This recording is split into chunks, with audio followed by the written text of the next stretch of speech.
Chapter 37. The bystanders in the city would always say that it was a pity that His Royal Highness had not seen him in the past 6 months. Otherwise, he would have been greatly rewarded. As for those nobles in the city, they were all at a loss. Not to mention who that sneaky swordsman was. Who was he? Where did those bandits come from? Although it was not true that de Zhuguo did not pick up any leftovers, he would not believe that the rumors were true that the northern barbarians were causing trouble in Bailiang. On the 28th day of the lunar calendar, Su Fengnian followed de Zhuguo to Mount Jiuhua, Viksitigarbha Bodhisattva's dojo. This time, he would be the one to ring the bell. He took off his armor and climbed up the mountain. He spent the night in the 1000 Buddha pavilion on the top of the mountain. Su Fengnian took the time to read the thick letter from the immortal of Longhu Mountain. Su Fengnian smiled. The letter said that Huang Man saw hawthorns all over the mountain and brought them back to his master's place.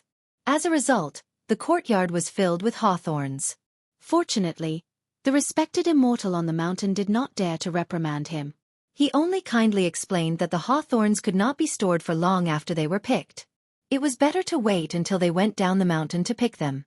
As a result, Huang Man almost destroyed the house. Su Xiao was not asleep.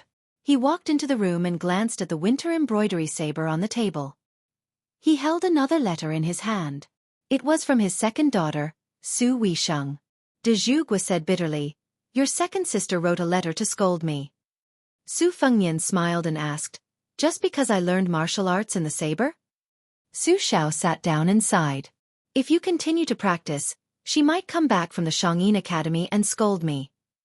Su Fengnian did not read the letter. He just gloated and said, "What did she say?" Su Xiao squinted and said, "She asked me to ask you, so what if you are the best at using the saber?" Su Fengnian thought about it and said, "Just write back and say that it can strengthen your body. You can't let your body be hollowed out by beauty." Su Xiao said awkwardly, "Isn't this reason a bit too childish?" Su Fengnian said confidently, "This is the only way to deal with second sister. Otherwise, do you think you can win against her when it comes to reasoning with her?" Su Xiao gave a thumbs up and flattered, "You didn't learn this blade for nothing." On the morning of the 29th, mountain fog filled the air. Su Fengnian placed his hands on the hilt of his winter-embroidered saber and looked into the distance. After Li Dong, the several groups of bandits were all wooden training dummies arranged by his father, Su Xiao. Su Xiao did not give any hint, but Su Fengnian naturally guessed that most of them were criminals sentenced to death in the Bailiang army who had committed a major offense. Su Xiao was very strict in his management of the army and was very clear about rewards and punishments. Even his adopted son, Chen Zhibao, who had violated the law, was publicly whipped until he was covered in blood. If not for this, the rumors in the capital would not have spread that the Bailiang army only recognized the Liang Wang tiger seal and not the emperor's jade seal. These military criminals who were temporarily acting as bandits did not inherit any orthodox martial arts, but their skills were all obtained by risking their lives on the battlefield. They were ferocious and had the unique fearlessness of the Bailiang cavalry. They were most suitable for Su Fengnian to practice his straightforward and fierce saber skills.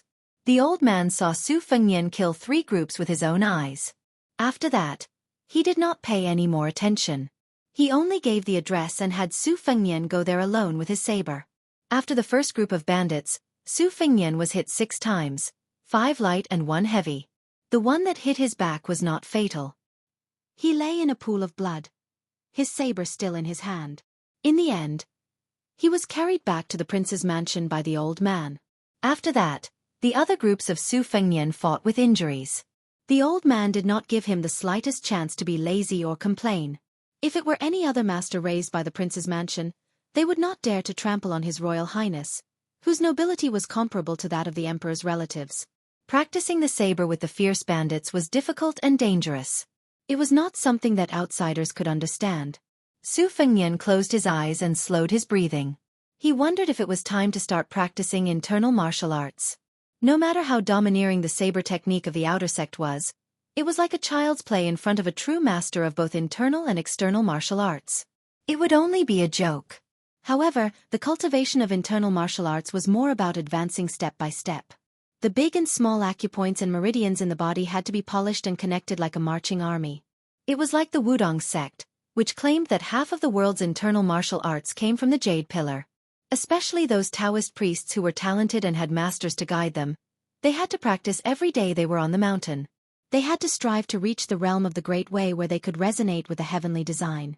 Internal energy was not food that could be stuffed to the brim. Where could Su Fengnian find the precious internal energy that he had spent 10 or 20 years to polish? Should he go to the Tide Listening Pavilion and look for some evil ways? Su Fengnian frowned and opened his eyes. His eyes were filled with the sea of clouds and his ears were filled with the sound of pines. He felt relaxed and happy. For some reason, he thought of the previous owner of the winter embroidery saber. He wondered when that white fox face would ascend to the 3rd floor. Would this beauty think that the winter embroidery saber was given to the wrong person? That year when it was snowing heavily, White Foxface wielded the saber on the lake. That was the true path of the saber. Su Fengnian knew the difference between heaven and earth, but he was not discouraged. An old man with missing front teeth who always laughed foolishly once said that it was comfortable to fart after a full meal. However, it was more comfortable to fart one after another and take it slow. His current practice of the saber was the stupidest way. It was time to ring the morning bell. Because Su Fengnian had been practicing his saber, the sound of the bell was loud and clear. There were a total of 108 bell rings in one day. Qi Dangua, who was in charge of the Bailiang army, looked surprised. Among the other foster sons, Yao Jian and Yi Shizhen looked at each other and smiled. Chu Lushan's eyes almost popped out. As for the little people Chen Zhibao, Zhua Xiong, and Yuan Zuozong, they were patrolling the border and did not appear. The group walked down Mount Jiuhua. De Zhugua, who was walking side by side with Su Fengnian, said slowly, "If you really want to practice martial arts, the masters in the mansion know some unorthodox ways. It depends on whether you are willing to put down your airs." Su Fengnian laughed involuntarily. "What airs can I put down?" De Zhugua looked at Mount Wudong from afar and squinted. "That's good,